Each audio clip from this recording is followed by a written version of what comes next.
जो पिछला लेक्चर था हमारा, जो पिछली क्लास थी, वो पूरी तरह से फोकस थी हिमनद पे। और हम सिर्फ हिमनद से संबंधित जो बेसिक सूचनाएं हैं वो समझ रहे थे। आज की क्लास जो है उसी का अगला चरण है, यानी हम आज भी ग्लेशियर टोपोग्राफी ही पढ़ रहे हैं।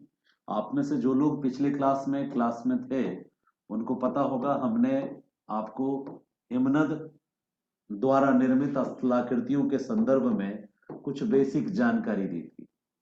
तो हिमनद द्वारा निर्मित स्थलाकृति को आप ग्लेशियल टोपोग्राफी के नाम से जानते हैं। और हिमनद क्या है, हिमानी क्या है, और बाकी जो टेक्निकल टर्म थे उन सबको हमने पिछले क्लास में बहुत डिटेल में आपके साथ चर्चा किया। आज की क्लास का क्या मेरा मकसद है, क्या हम आप आज की क्लास में आपसे डिस्कस करेंगे, दो बातें हम डिस्कस करेंगे। एक, जो हिमनद का इरोजनल मैकेनिज्म है, हिमनद के द्वारा अपर्दन की जो तकनीक है, ठीक है, हिमनद के अपर्दन की क्रिया कैसे संपन्न होती है, हम इस पर चर्चा करेंगे। साथ ही साथ हम यहाँ आज की क्लास में हिमनद के प्रकार को भी समझेंगे कि हिमनद कितने टाइप का होता है, और भारत के प्रमुख और हिमनदों को भी देखेंगे। विश्व के और भारत के दोनों जगहों के प्रमुख हिमनदों को देखेंगे। खास करके भारत में जो हिमालय प्रदेश क्षेत्र है, हिमालय प्रदेश के हिमनदों के कुछ नाम हम जानेंगे और इन्हीं प्रकारों के उदाहरण के रूप में, ठीक है, हिमनदों का उदाहरण, खास करके हिमालय प्रदेश के जो हिमनद हैं उनका उदाहरण। और अंतिम में हमने टारगेट रखा है कि हिमनद द्वारा निर्मित स्थलाकृतियों का की एक तालिका आपको बता देंगे, ठीक है। हिमनद, हिमनदीय कहिए, हिमनदीय अपर्दन और हिमनदीय निक्षेपण से बनने वाली जो स्थलाकृति है उसका एक फ्लो चार्ट समझेंगे। और कल उस फ्लो चार्ट के मानचित्र को देख लेंगे, जो सॉरी मैपिंग को देख लेंगे।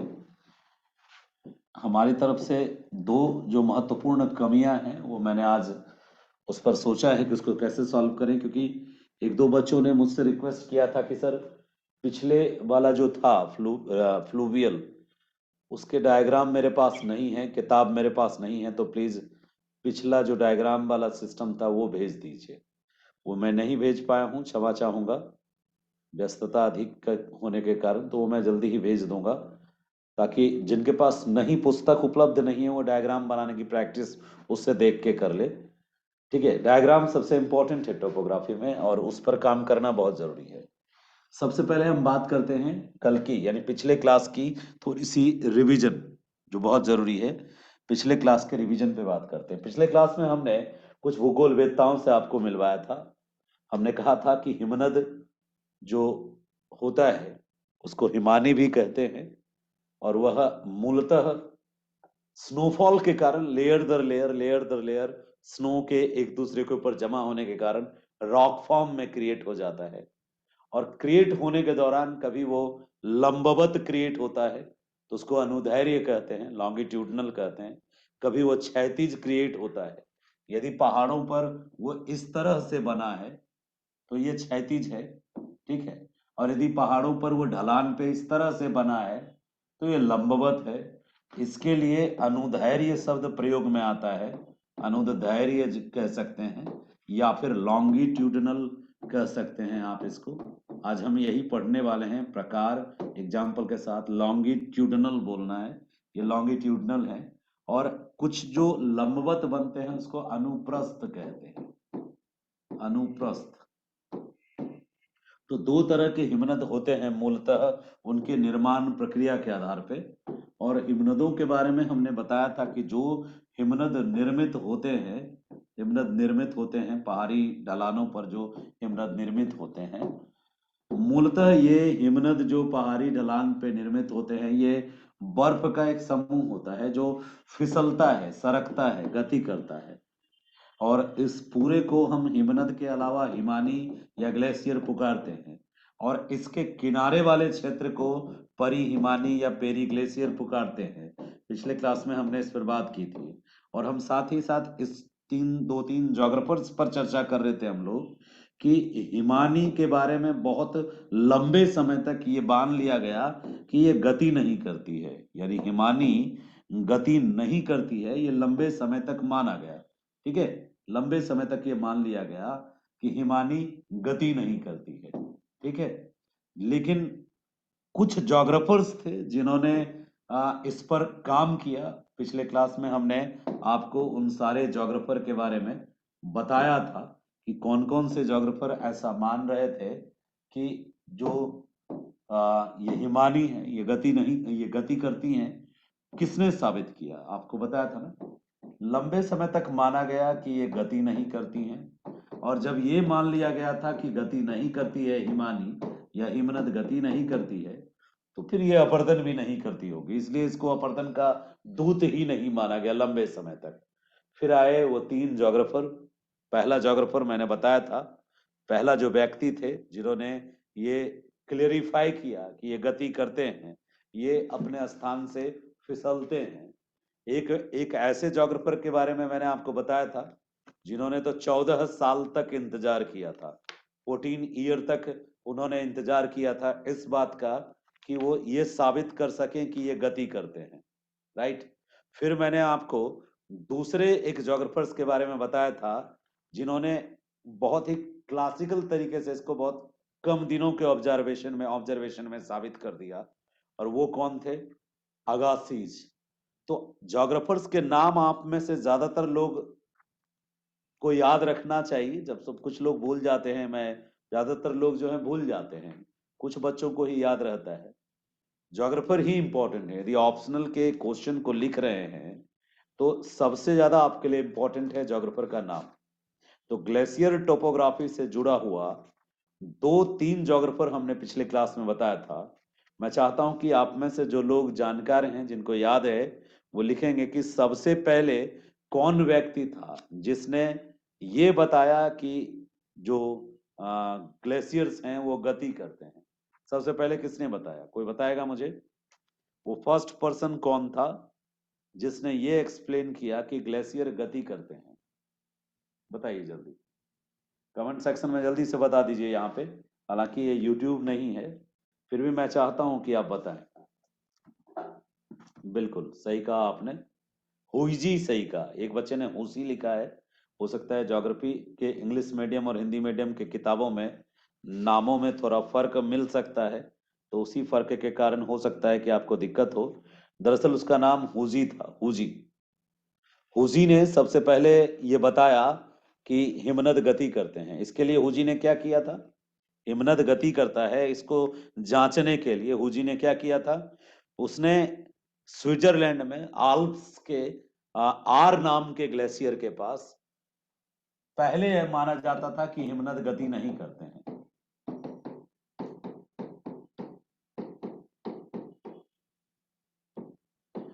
फिर आए हुजी।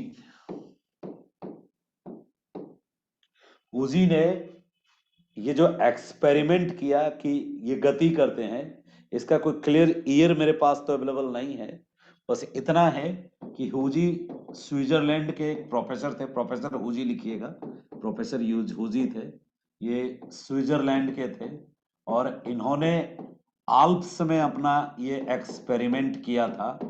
आल्प्स पर्वत में एक ग्लेशियर है जिस ग्लेशियर का नाम है आर ग्लेशियर, नाम है आर ग्लेशियर।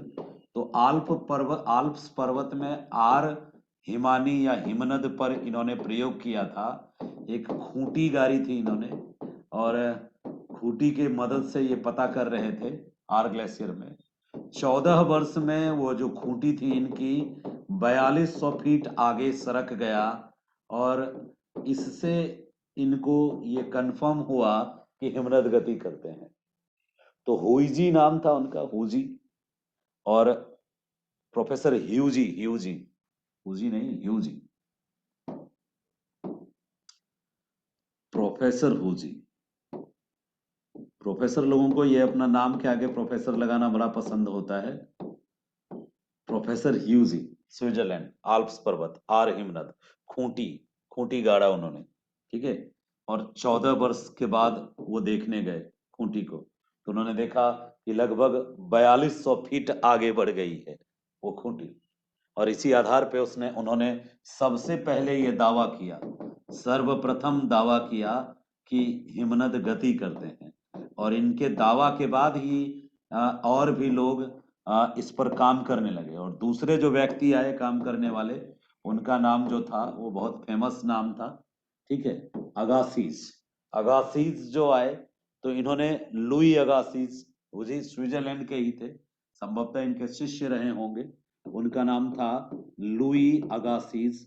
और लुई अगासीज ने ही सबसे पहले वैज्ञानिक तरीके से ये साबित किया कि हिमनद गति करते हैं। लुई अगासीज ने क्या किया, उसी आर ग्लेशियर में, आर हिमनद में ही इन्होंने हिमनद के दोनों किनारों पर कई सारे खूंटे गाड़ दिए, दोनों किनारों पर।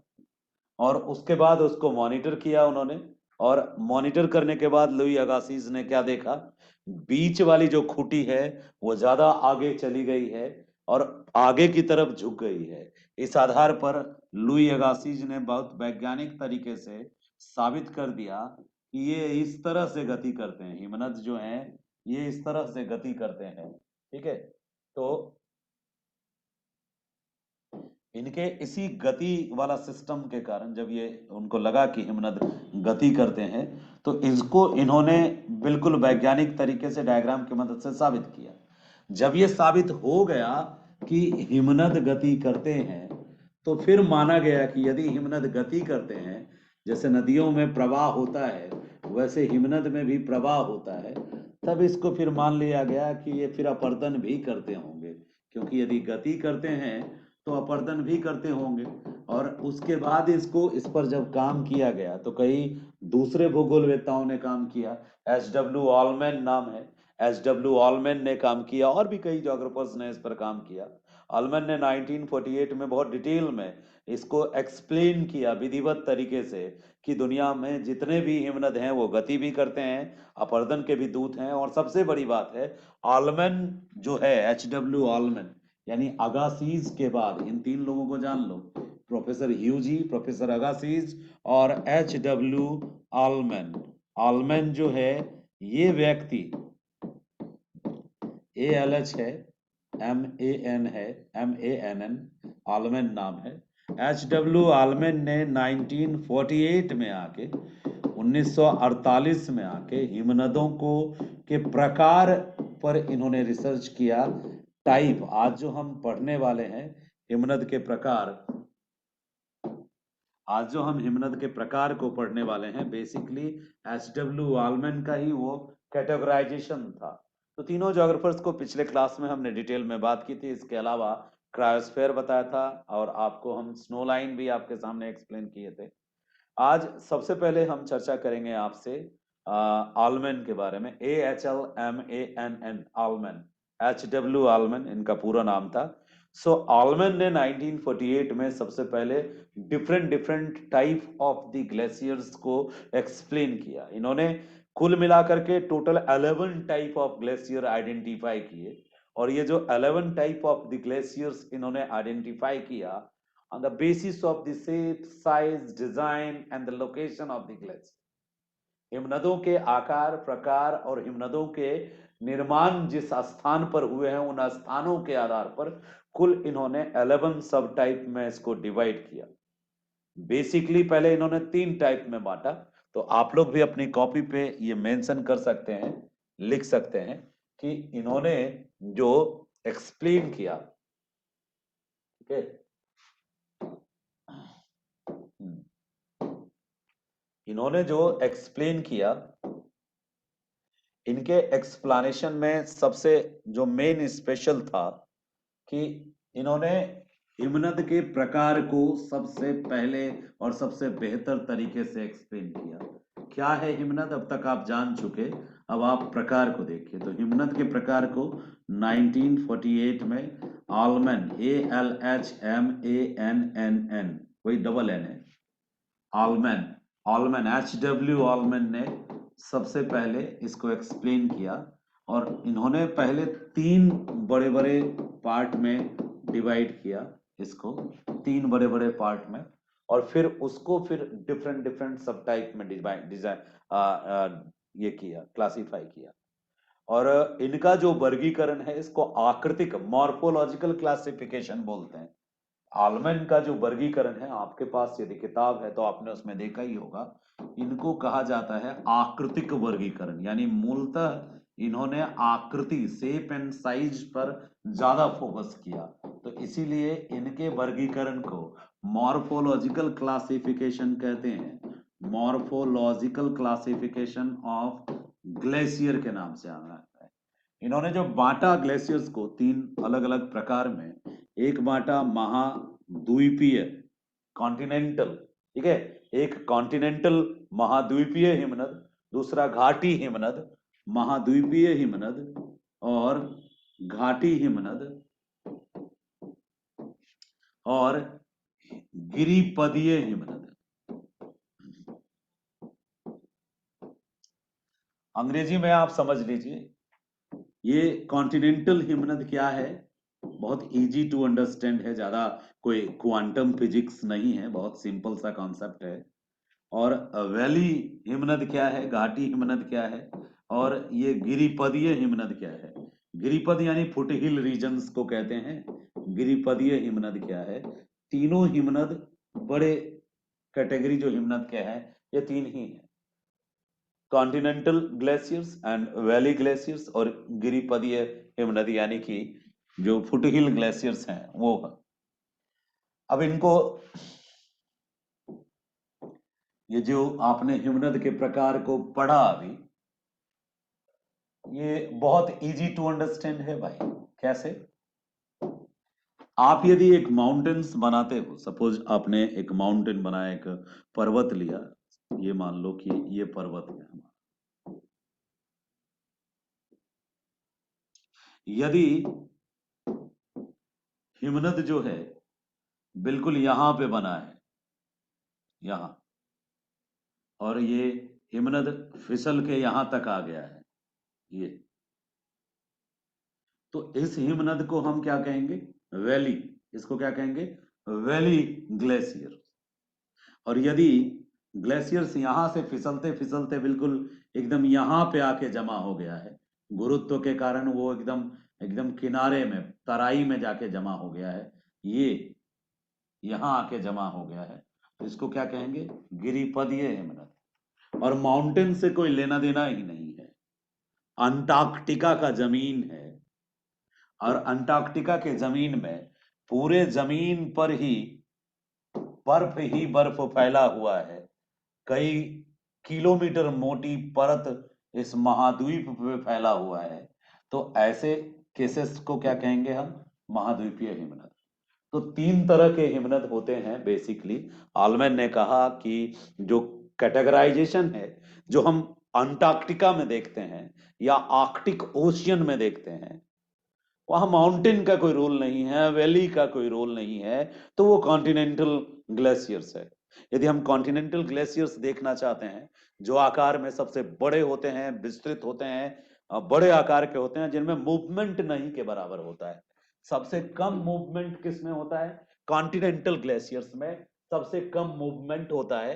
तो आप कॉन्टिनेंटल ग्लेशियर्स की बात करते हैं, तो वो कहाँ मिलेंगे हमें, कॉन्टिनेंटल ग्लेशियर्स वो हमें मिलेंगे अंटार्कटिका में मिलेंगे, आर्कटिक ओशियंस के आसपास मिलेंगे, यानी जमीन पे मैदानी भाग की तरफ प्लेन ग्लेशियर्स मिलेगा। ठीक है। जब हम माउंटेनिंग जैसे हिमालय में आते हैं या आल्प्स पे आते हैं, या कोई भी ऐसा माउंटेन जो काफी ऊंचा है, जहां पे आइस कैप बन रहा है, हिमटोपी बन रहा है, आइस कैप हिमटोपी बन रहा है, तो ऐसे माउंटेनियस रीजन्स के स्लोप्स पे, यदि माउंटेनियस स्लोप्स पे, पर्वत की ढलानों पर यदि कोई हिमनद निर्मित हुआ है, तो उसको कहेंगे हम वैली ग्लेशियर्स। सबसे ज्यादा इरोजन यही करता है, valley glaciers. Valley glaciers are most important glaciers और most important agent of erosion. Glacier as a agent of erosion, यानी ग्लेशियर्स के द्वारा निर्मित जो लैंडफॉर्म्स हैं वो सबसे ज्यादा हमें वैली वैली ग्लेशियर्स और जो फुटहिल ग्लेशियर्स हैं, जो गिरिपदीय हिमनद हैं, जो पहाड़ी के बिल्कुल नीचे जहां पहाड़ी खत्म हो रही होती है वहां पर निर्मित है। तो फुटहिल ग्लेशियर्स में भी मूवमेंट कम होता है और कॉन्टिनेंटल ग्लेशियर्स में भी मूवमेंट कम होता है। जो मैक्सिमम मूवमेंट होता है जिस ग्लेशियर्स में, वो कौन सा ग्लेशियर्स है? तो वो है वैली ग्लेशियर्स। आगे चलकर इस पूरे कॉन्सेप्ट को उन्होंने और भी ज्यादा एक्सप्लेन, डेप्थ में एक्सप्लेन करके इसके कुल 11 सब टाइटल्स डेवलप किए। ठीक है, 11 सब टाइटल्स इस इन सब सारे जो ग्लेशियर्स हैं इनके 11 प्रकार उन्होंने बताए। किसने भाई? मिस्टर ऑलमैन ने। वो 11 प्रकार समझते हैं हम कि वो 11 प्रकार क्या क्या बताए। उन्होंने कहा कि जो कॉन्टिनेंटल ग्लेशियर्स हैं वो अपने आप में एक सिंगल पीस है। दूसरे जो ग्लेशियर्स हैं वो हैं ग्लेशियर कैप, ये महाद्वीपीय हिमनद से छोटे होते हैं।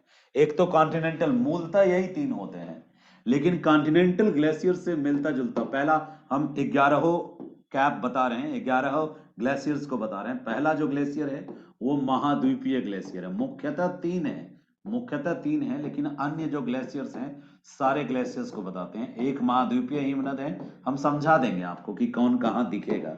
दूसरा हिमटोपी जो है, हिमटोपी को भी उन्होंने, आइस कैप को भी ऑलमैन ने एक ग्लेशियर माना। यह महाद्वीपीय हिमनद से छोटा होता है। सबसे बड़ा हिमनद कौन होता है? महाद्वीपीय हिमनद होता है सबसे बड़ा। आकार में सबसे बड़ा जो होता है महाद्वीपीय हिमनद होता है। और हिमटोपी, हिमटोपी आकार में छोटा होता है, आकार में छोटा होता है as compare as continental glacier. ये आकार में क्या होता है? छोटा होता है। अब हिमटोपी की ही कैटेगरी कई सारी मिलेगी। कौन कौन सी मिलेगी? एक होता है हाईलैंड ग्लेशियर्स। हाईलैंड ग्लेशियर्स क्या है? ये हिमनद पर्वतों के मध्यवर्ती भाग में और पर्वतों के उच्चतम भागों में मिलता है। तीसरा जो सब टाइप है, ये हम सब टाइप बता रहे हैं, एक है उच्च भूमि हिमनद। जैसे आप कभी लेह लद्दाख जाएंगे, लेह लद्दाख यदि जाएंगे तो वहां आपको ग्लेशियर दिख जाएगा, या सियाचिन जाएंगे तो वहां भी ग्लेशियर्स दिख जाएगा। ये हाईलैंड ग्लेशियर्स हैं, उच्च भूमि हिमनद हैं। हाईलैंड ग्लेशियर्स हैं, उच्च भूमि हिमनद। पहले 11 को देख लेना जरूरी है, उसके बाद हम देखेंगे कि इनमें से कौन ज्यादा अपर्दन करता है और कम अपर्दन कौन करता है। हम ऑप्शनल वाले हैं, हम ज्यादा डिटेल में पढ़ने की कोशिश करेंगे, हर पॉइंट को समझने के लिए हम कोशिश करेंगे। ठीक है, एक तो हो गया उच्च उच्च स्थलीय हिमनद, जो ज्यादातर, जो ज्यादा हाईलैंड एरियाज हैं, ऊंचे क्षेत्र हैं, वहां पाए जाते हैं। दूसरा जो हिमनद है वो है एक ग्लेशियर्स कॉन्फाइंड टू मोर और लेस मार्क्ड कोर्स। कुछ ऐसे ग्लेशियर्स हैं जिसकी पूर्व निर्धारित दिशा में वो बहते हैं। ऐसे ग्लेशियर्स को भी आलमैन ने अलग नाम दिया। उसको नाम क्या दिया इसने? निश्चित मार्ग वाले हिमनद। ठीक है, निश्चित मार्ग वाले हिमनद एक अलग कैटेगरी में रखा उनको, कि जिसका फिक्स्ड मार्ग है, यानी जो हर साल बदलता नहीं है अपनी जगह। निश्चित मार्ग वाला हिमनद, वो हर साल आपको वहीं पे एक ही जगह बनेगा और एक ही जगह दिखेगा। तो ऐसे हिमनद के लिए उन्होंने अलग कैटेगरी रखा, उसको उन्होंने कहा निश्चित मार्ग वाला हिमनद। अगला जो है, पांचवी कैटेगरी जो है वो है नेक्स्ट निश्चित मार्ग वाला हिमनद, फिक्स्ड कोर्स वाला हिमनद हो गया। उसके बाद है ये निश्चित मार्ग वाला हिमनद जो है, ये इसी का सब, मतलब कुल मिला के 11 बनते हैं, लेकिन ये सब उच्च भूमि से ही कनेक्टेड है। ठीक है, निश्चित मार्ग वाला जो हिमनद है वो उच्च भूमि का ही एक पार्ट है। ठीक है, हम सबके एग्जाम्पल के साथ आपको बताएंगे, ये इसी का एक हिस्सा है। तो हम एबीसीडी करके मान लेते हैं। उच्च भूमि वाला जो हिमनद है, जैसे लद्दाख में है या सियाचिन में है या फिर द्रास सेक्टर में है, उसकी एक कैटेगरी है निश्चित मार्ग वाला, और उसी की दूसरी कैटेगरी है, ठीक है, इसकी ही दूसरी कैटेगरी है जिसमें हम बांट देंगे निश्चित मार्ग वाले हिमनद में ये 3 हो गया पहली कैटेगरी वाला हिमनद। ऊपर का 3 जो हो गया ये पहली कैटेगरी वाला हिमनद हो गया। ठीक है, थोड़ा सा क्षमा चाहेंगे, ये पहली कैटेगरी आलमन का डिवाइडेशन है। इन तीनों को उसने कहा विस्तृत हिमनद। ये बड़े विस्तृत क्षेत्र में फैले हुए हिमनद को उन्होंने अलग नाम दिया। ये विस्तृत क्षेत्र वाले फैले हुए हिमनद थे। और विस्तृत क्षेत्र वाले हिमनदों में उन्होंने 3 सब कैटेगरी बांटा कि जो जैसे जो महाद्वीपों पे मिलते हैं, जैसे अंटार्कटिका में मिलते हैं, ये विस्तृत महान सबसे बड़ा आकार का, अरे अधिक बड़े क्षेत्र पर हिम टोपी की बात करें आकार में उससे छोटा होता है लेकिन फिर भी बड़ा होता है औरों की तुलना में, उच्च भूमि वाला हिमनद। इन तीनों को इन्होंने अलग कैटेगरी में रखा, इसको कहा विस्तृत क्षेत्र वाला। इनके क्षेत्र विस्तृत होते हैं लेकिन इनमें और जो कैटेगराइजेशन है आगे, इन्हीं से आगे कैटेगराइज किया कि कुछ ऐसे हिमनद होते हैं जो गति करते हैं, और गति करते हैं एक निश्चित पाथ पे गति करते हैं, और निश्चित पाथ पे जब ये गति करते हैं तभी अपर्दन पॉसिबल हो पाता है, और जब अपर्दन पॉसिबल हो पाता है तभी स्थलाकृतियां बनती हैं। तो सबसे ज्यादा महत्वपूर्ण हमारे लिए जो है ये निश्चित मार्ग वाला हिमनद, ये हमारे लिए सबसे ज्यादा महत्वपूर्ण है। तो इसको हमें ठीक है ध्यान से समझ के रखना होगा कि जो निश्चित क्षेत्र वाले हिमनद हैं वो हमारे लिए क्या है, अलग अलग देख लेते हैं कौन कौन पॉइंट है निश्चित क्षेत्र वाला हिमनद में। पहला पॉइंट है निश्चित क्षेत्र वाले हिमनद की बात करें, फिक्स्ड जो होता है, एक पहला सबसे इंपॉर्टेंट पॉइंट है इसमें निश्चित क्षेत्र वाले में, वो है अल्पाइन प्रकार का हिमनद। अल्पाइन किसको बोलते हैं, आपने कभी सुना है अल्पाइन? अल्पाइन सुना होगा आपने। अल्पाइन जो है ऊंचाई वाले क्षेत्र में जो वनस्पतियां मिलती हैं उसको भी अल्पाइन वनस्पति कहते हैं। तो अल्पाइन क्षेत्र उस क्षेत्र, एक खास ऊंचाई को कहते हैं जिस ऊंचाई पर आपको वनस्पतियां मिलना, जो भी वनस्पतियां मिलती हैं वो आपको शंकुआकार कोनधारी रूपों में मिलती हैं। तो कुल मिला के हिमनदों के प्रकार को अपने आंसर्स में लिखने की आवश्यकता नहीं है ज्यादा, वहां तो सिर्फ और सिर्फ अपर्दनात्मक और निक्षेपणात्मक स्थलाकृतियां लिखनी है। फिर हम प्रकार पढ़ क्यों रहे हैं, प्रकार पढ़ने से हम अपने आंसर्स में इनको कहीं ना कहीं यूज कर सकते हैं। और आलमेन का जब हम नाम लेंगे तो एक समराइज रूप में दे सकते हैं कि एक व्यक्ति प्रोफेसर ह्यूजी थे जिन्होंने बताया कि गति करते हैं। दूसरे व्यक्ति जो थे वो जो लुई अगासिस थे जिन्होंने अपने प्रयोग से साइंटिफिकली प्रूव किया कि गति करते हैं। अब तीसरे पर्सन जो थे आलमेन थे जिन्होंने हिमनद के प्रकार बांटे, टोटल 11 बांटे। पहले इन 11 को उन्होंने 3 प्रकारों में बांटा, 3 बड़े प्रकारों में बांटा, महानदीय सॉरी महाद्वीपीय और घाटी और गिरिपथ। फिर उन तीनों को अलग अलग नाम दे करके अलग से फिर 3 कैटेगरी में बांटा। एक वो जो बड़े आकार के हैं विस्तृत क्षेत्र वाले हिमनद हैं, चारों दिशा में जो गति करते हैं, एक वो जो एक ही दिशा में गति करते हैं, और एक वो जो गति ही नहीं करते हैं, बस वो एक ही जगह समतल क्षेत्र पर बनते हैं। तो जो उन्होंने गिरिपदीय बात की थी ना, पहले अगासिज ने इस 3 फॉर्म में कैटेगराइज किया, राइट। फिर अगासिज ने 3 कैटेगरी दी, 3 कैटेगरी दोबारा बनाई, 11 जो उप विभाग हैं, उप विभागों को भी 3 कैटेगरी में बांटा, क ख और ग में। हमने ये देखा नहीं था, बाद में देखा, अभी भूल गया था मैं। क ख ग में बांटा। एक वो जो चारों दिशा में गति करते हैं, किधर भी गति कर सकते हैं, चारों दिशा में गति कर सकते हैं, कभी इधर कभी इधर, कोई फिक्स्ड नहीं होता। एक वो जो एकदम निश्चित निर्धारित निश्चित दिशा में गति करते हैं, उनका फिक्स होता है, निश्चित दिशा में गति करते हैं।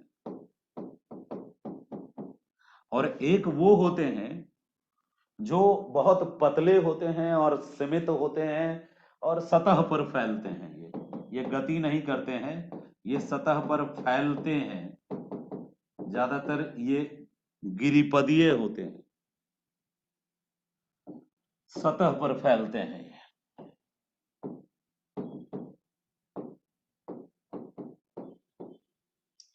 फिर इनमें ही उन्होंने 11 बांटे, 3 इसके अंदर जो चारों दिशा में गति करते हैं, और बाकी जो 3 इसके अंदर हैं, 3 3 6, और 5 इसके अंदर है।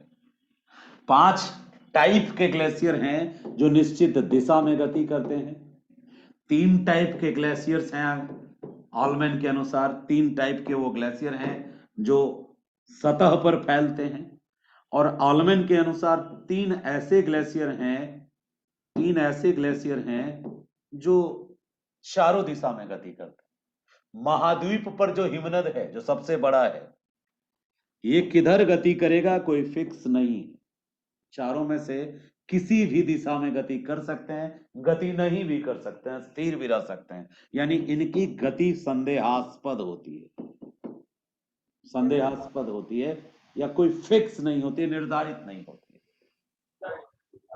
तो जिनकी गति फिक्स नहीं होती, जिनकी गति निर्धारित नहीं होती, उनके द्वारा हिमनदीय अपर्दन जो होता है, उस अपर्दन को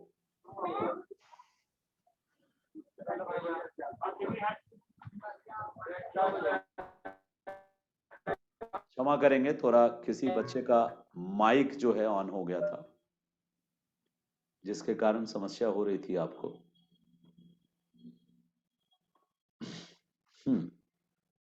तो मैं हिमनद के प्रकार पर डिटेल में आपसे डिस्कस करने की कोशिश कर रहा था और आपके कमेंट भी देख लेता हूं।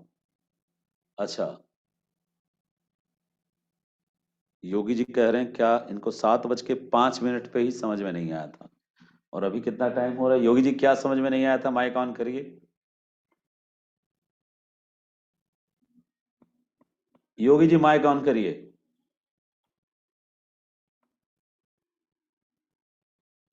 त्यागी जी, चलिए, कमेंट थोड़ा बाद में देखा। अच्छा,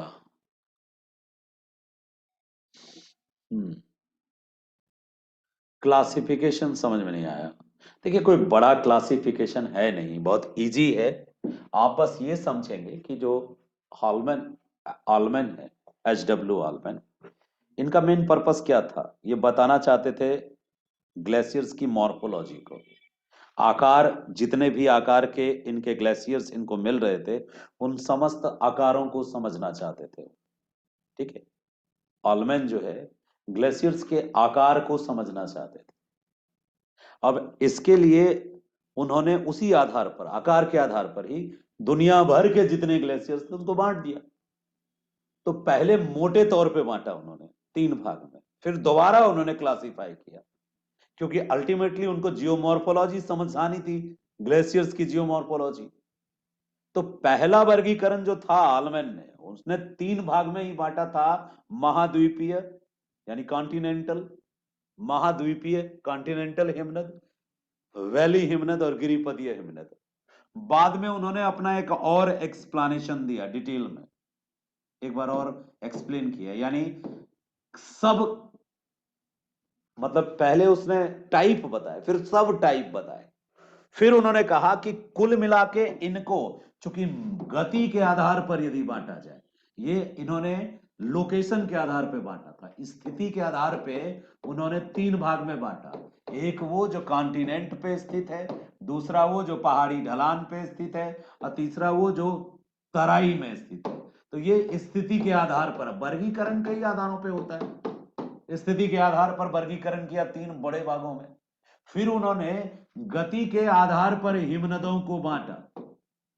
तो गति के आधार पर जो हिमनद बांटा, तो पहला वो जिसकी गति फिक्स ना हो, यानी चारों दिशा में से कौन दिशा में गति करेगा, ये उसी हिमनदबे को पता है। हमको और तुमको नहीं पता है कि इस बार किधर करवट लेगा ऊंट, यानी ये गति करेगा।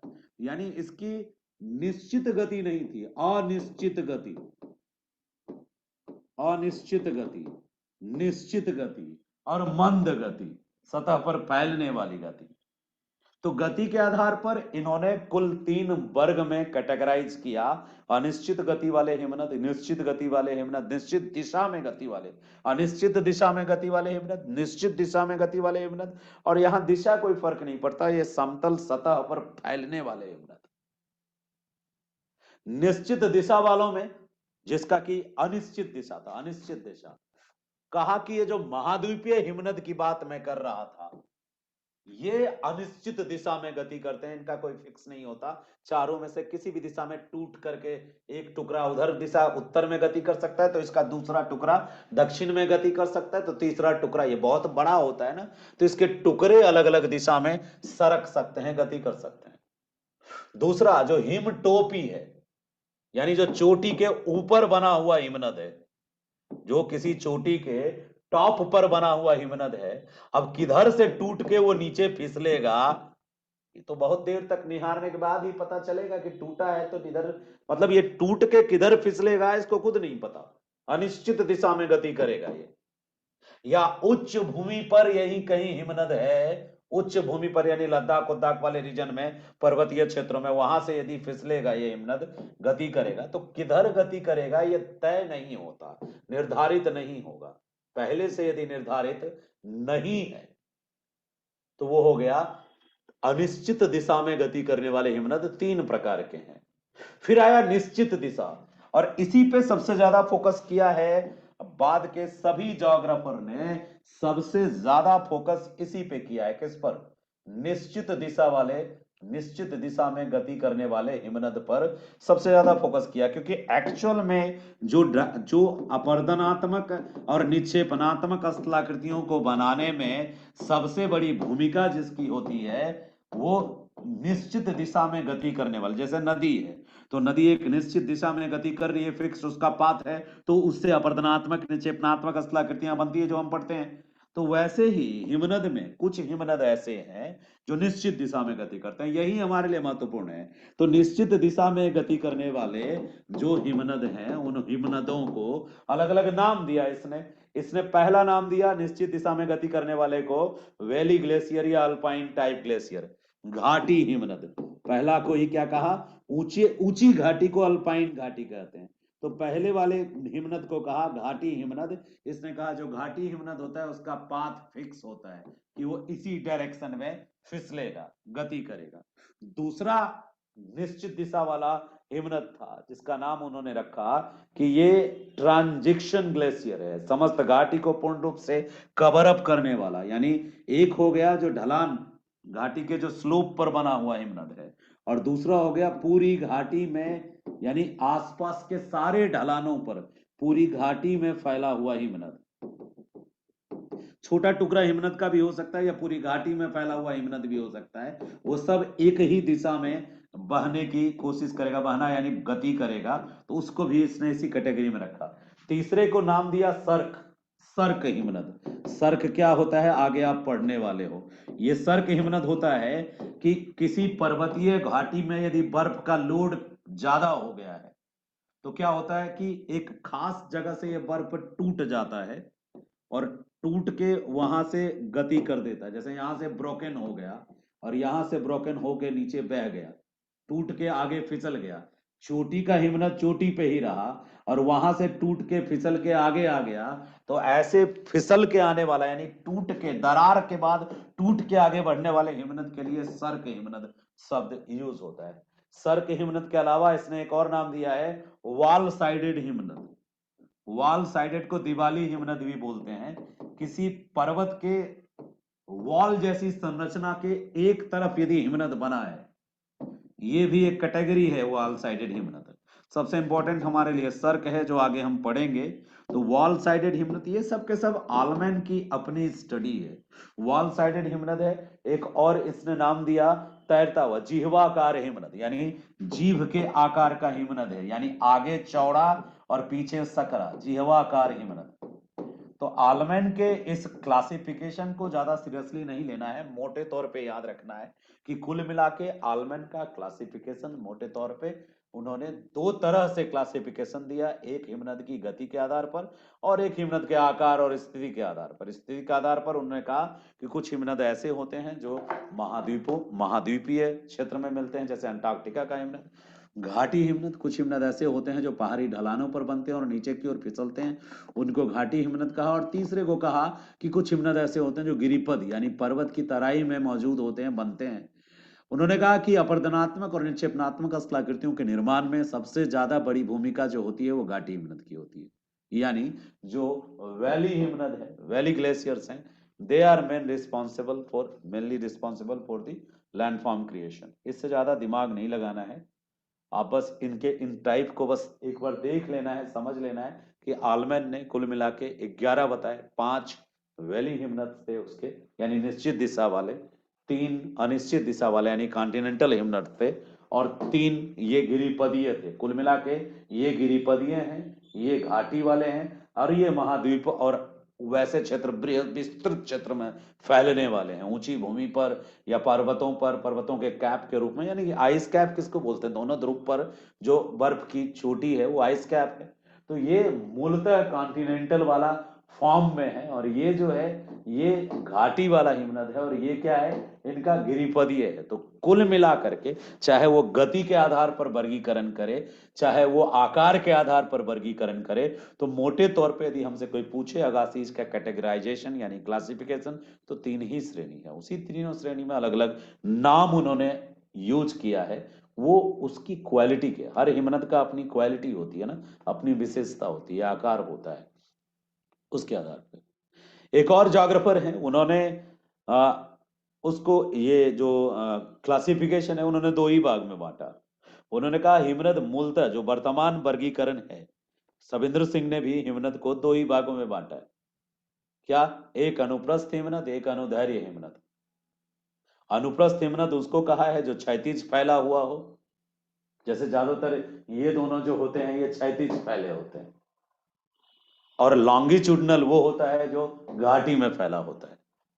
तो जो modern classification of the glacier है, आलमैन को छोड़ दें, मॉडर्न क्लासिफिकेशन ऑफ ग्लेशियर है, वो 2 ही भाग में ग्लेशियर्स को बांटते हैं, एक जो अनुप्रस्थ है और दूसरा जो अनुदैर्घ्य है। जो लंबवत फैला है वो लॉन्गिट्यूडनल, अनुदैर्घ्य है लंबवत, मतलब जैसे पहाड़ के ढलान से नीचे की तरफ आ रहा है तो ये लंबवत फैला हुआ है, और यदि समतल जमीन पे ऐसे फैला हुआ है कैप की तरह, तो ये क्षैतिज फैला हुआ है।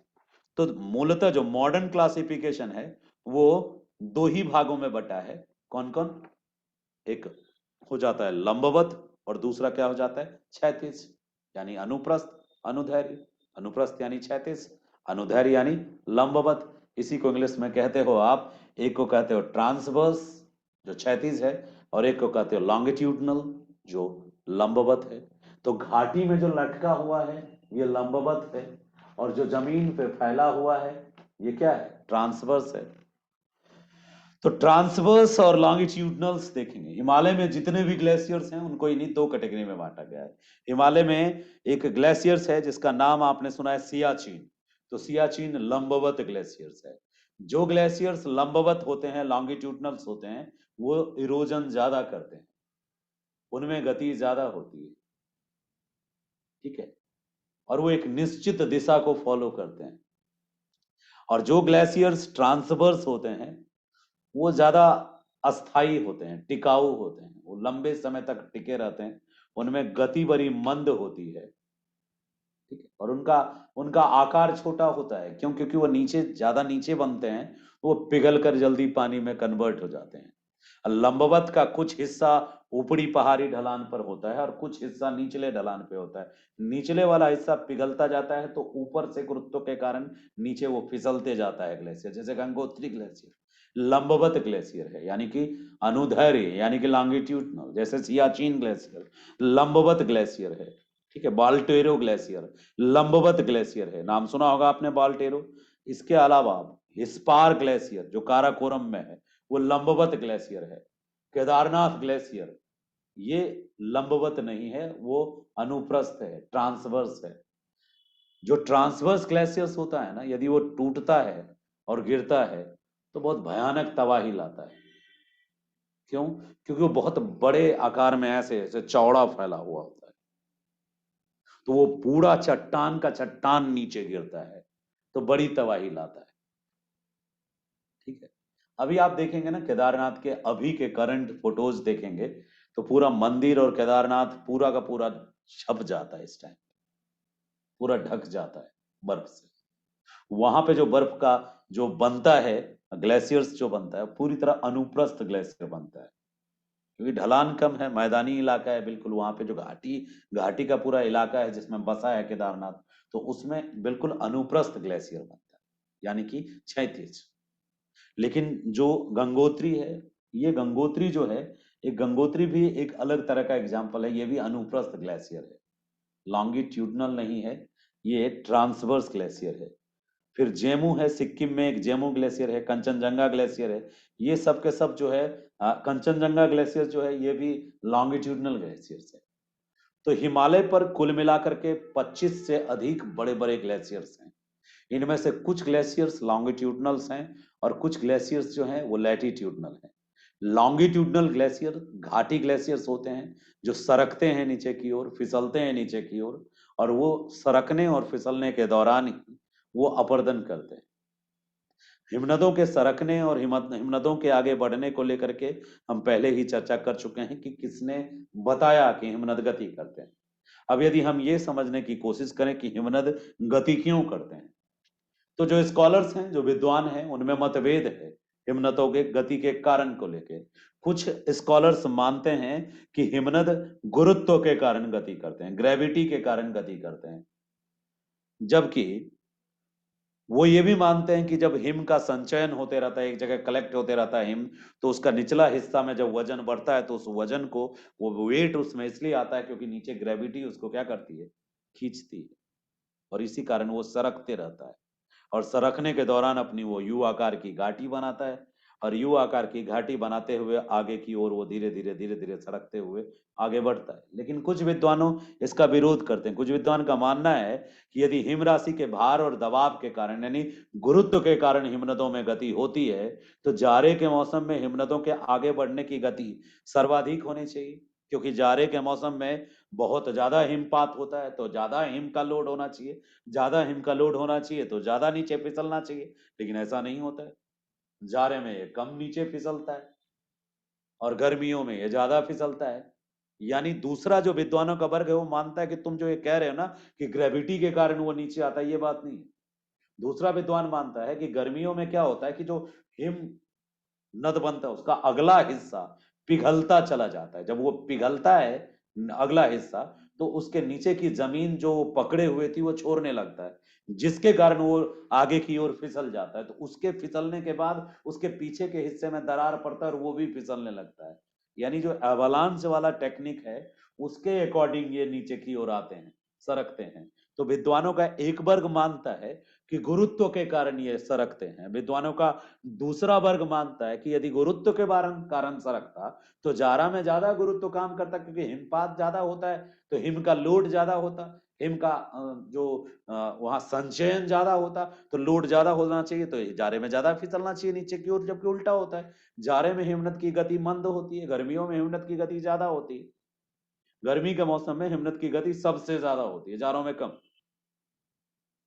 तो जो दूसरे कैटेगरी के विद्वान है वो मानते हैं कि हिमनदों में गति जो होती है वो जल से हिम बनते समय उसके आयतन में विस्तार के कारण होती है। पानी से जब हिम बनता है तो उसके वॉल्यूम बढ़ जाते हैं, और जब वॉल्यूम बढ़ जाता है तो उसके कारण हिम राशि धीरे धीरे प्रसारित होते जाती है। वॉल्यूम बढ़ने के कारण उसका प्रसार होता है, और यह प्रसार प्रति वर्ग इंच 2000 पाउंड के लगभग होता है। यानी कि दोनों विचारधारा अपनी अपनी जगह सही है। गुरुत्व का भी कुछ न कुछ योगदान है, और ये जो जल के आयतन बढ़ने, हिम हिम में कन्वर्ट होने पर उनके आयतन बढ़ने वाला जो कॉन्सेप्ट है वो भी सत्य है, और दोनों का कुछ कुछ योगदान है हिमनदों के सरकने में और आगे बढ़ने में। अब बात करते हैं कि हिमनद अपर्दन का सिद्धांत क्या है, या हिमनद अपर्दन कैसे करता है। तो हिमनद भी बाकी नदियों की तरह ही अपर्दन करने के लिए उन्हीं प्रक्रियाओं को यूज करता है। कौन कौन सी प्रक्रिया? अपघर्षण और उत्पाटन। उत्पाटन एक यूनिक प्रक्रिया है। अपघर्षण क्या है? अपघर्षण जो है, जब जब हिमनद जमते हैं, जब जो हिम जो जब चट्टान में परिणत होता है, तो वो अपने साथ जो भी वहां पे चट्टानों के टुकड़े होते हैं, गैबुल प्रेबुल केबुल जो भी बताया था, ग्रैन्यूल, उनको भी अपने साथ जमा लेते हैं। जैसे गुड़ की चक्की में मूंगफली का दाना चिपका होता है, वैसे हिमनद में पत्थर के टुकड़े, चट्टान, बोल्डर चिपके होते हैं। अब तुम थोड़ी देर के लिए कल्पना करो कि वो गुड़ की चक्की जिसमें मूंगफली के दाने चिपके हैं वो यदि फिसलेगा तुम्हारी स्किन पे ही उसको मैं ऐसे करके ससारूं तो तुम्हारी स्किन को भी वो खरोंच लेंगे, लकीरें, जारों में जो लकीरें बन जाती हैं वो लकीरें बना देंगे वो। वैसा ही कुछ हिमनद करता है। हिमनद इस प्रक्रिया को अपघर्षण कहते हैं, एवरेजन। एवरेजन के थ्रू जो ग्लेशियर्स हैं अपने साथ चिपके हुए पेबुल गेबुल वो जो पेबुल और ग्रेन्यूल्स और केबुल्स हैं, वो पत्थर के टुकड़े हैं, उनको टूल्स की तरह यूज करते हैं और इससे अपनी घाटी को वो गहरा करते हैं, घर्षित करते हैं। ठीक है, और इस क्रिया को कहते हैं अपघर्षण। ये यांत्रिक अपर्दन है उनका। अपर्दन एक और तरीके से ये करती हैं, ये एकदम ये चट्टानों को रेगमाल की तरह, बिल्कुल सैंड पेपर की तरह घस देती हैं। जैसे मैंने गुड़ चक्की का बादाम यदि आपके ऊपर घसेंगे तो आपको बिल्कुल रेगमार यानी जो रेगमार यानी जो सैंड पेपर होता है उसकी तरह घस देगा। उसी तरीके से ये घर्षण करके, अपर्दन करके ये चीजों को ले जाते हैं, अपने साथ अवसादों को आगे ले जाते हैं। दूसरा जो प्रोसेस है जिसको मैं उत्पाटन कह रहा था, उत्पाटन मतलब होता है प्लकिंग। प्लकिंग क्या है? हिमनद चट्टानों के बड़े बड़े टुकड़ों को तोड़कर जब अपने साथ कर लेता है, तो वो अपने साथ करने के दौरान हिमनद जब पिघलता है ना, तो हिमनद का पानी चट्टानों के दरारों के थ्रू अंदर घुस जाता है। दिन में जब हिमनद पिघलता है तो उसका पानी चट्टानों की दरार में घुस जाता है। रात में जब तापमान कम होता है तो उस दरार में जाके वो जम के अपना आयतन बढ़ा के फाड़ देता है चट्टान को।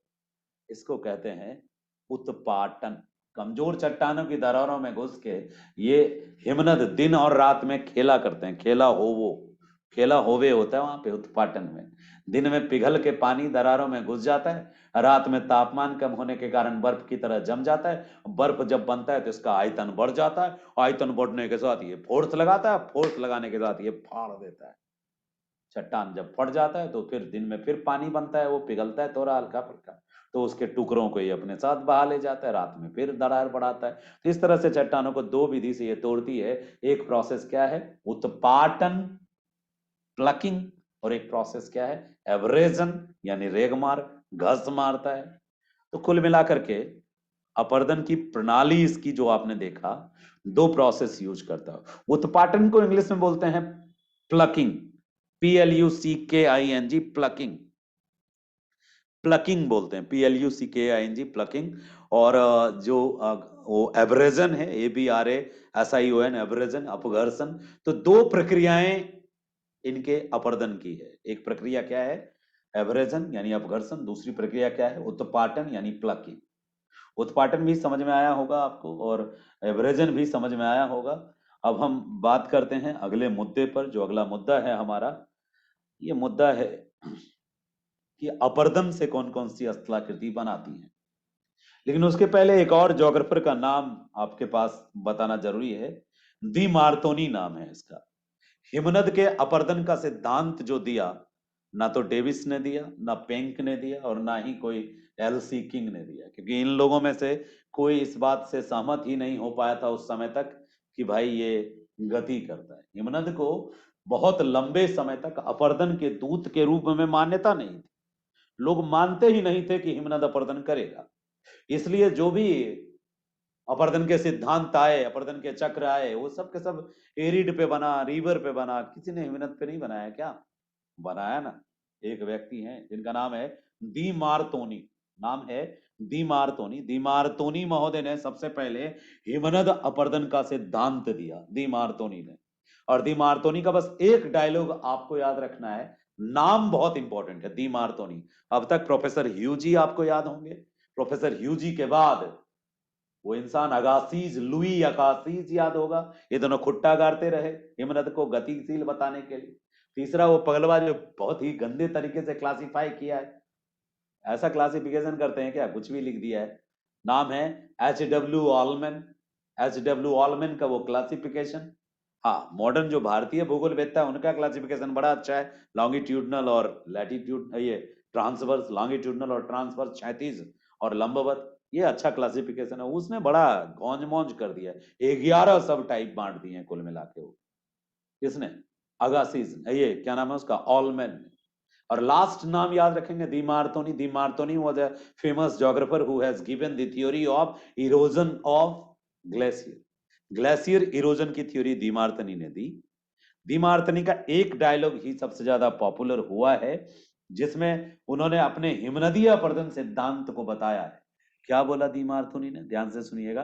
दीमार्तनी ने कहा, यदि हिमनद की तली का ढाल समान नहीं, यदि हिमनद की तली का ढाल समान नहीं है, जो कि एक तथ्य है, उसका ढाल समान नहीं होता, तो दरार क्षेत्रों के दोनों ओर, ऊपर और नीचे सर्वाधिक अपर्दन होता है।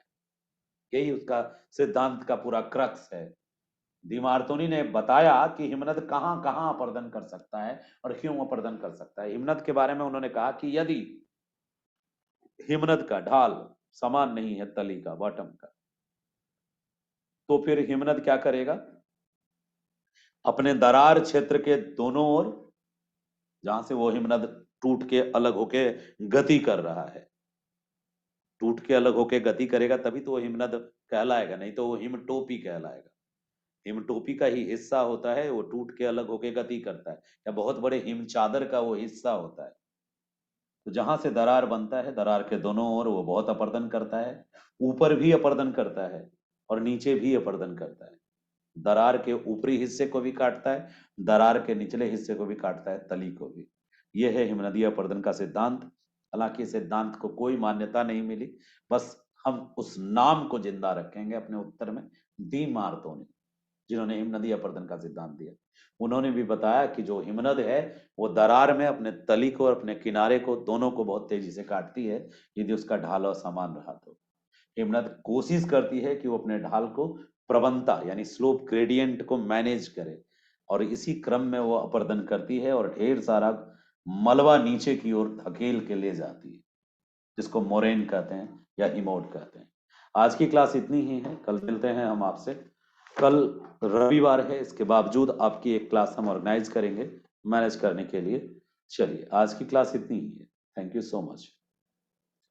जी, योगेंद्र त्यागी जी ने हैंड रेज किया है, पूछिए क्या पूछना है। सर नमस्ते। जी पूछिए। सर ये जो टाइम स्केल वाला वो चैप्टर है वो सर परेशान कर रहा है, क्योंकि ये नोट्स बनाने में वो जैसे ही कोई कार्बोनिफेरस या इस टाइप का कोई शब्द आता है तो वो दिमाग से गड़बड़ हो जाता है। आप अच्छा ठीक है, वो जियोलॉजिकल टाइम स्केल हम बनाएंगे। अभी अभी थोड़ा सा टाइम, हमने अभी जस्ट बोला था क्लास में, जियोलॉजिकल टाइम स्केल पे हम जल्दी ही क्लास ऑर्गेनाइज करेंगे। और कोई मन में किंतु परंतु आपको? वो देखिए, वो नहीं नाम सर ना बस। प्रैक्टिस से आएगा। वो नाम जो है जियोलॉजिकल टाइम स्केल सर का मैंने नाम। अभी तक कभी वो कंप्लीट नहीं कर पाया, इसलिए मुझे दिक्कत आती है, वरना दिक्कत नहीं आती सर। चलिए ठीक है, मैं कोशिश करता हूँ जियोलॉजिकल टाइम स्केल को करने का। ठीक है, बनाते हैं हम नोट्स एक, और उसके बाद आपको पढ़ाते हैं फिर से।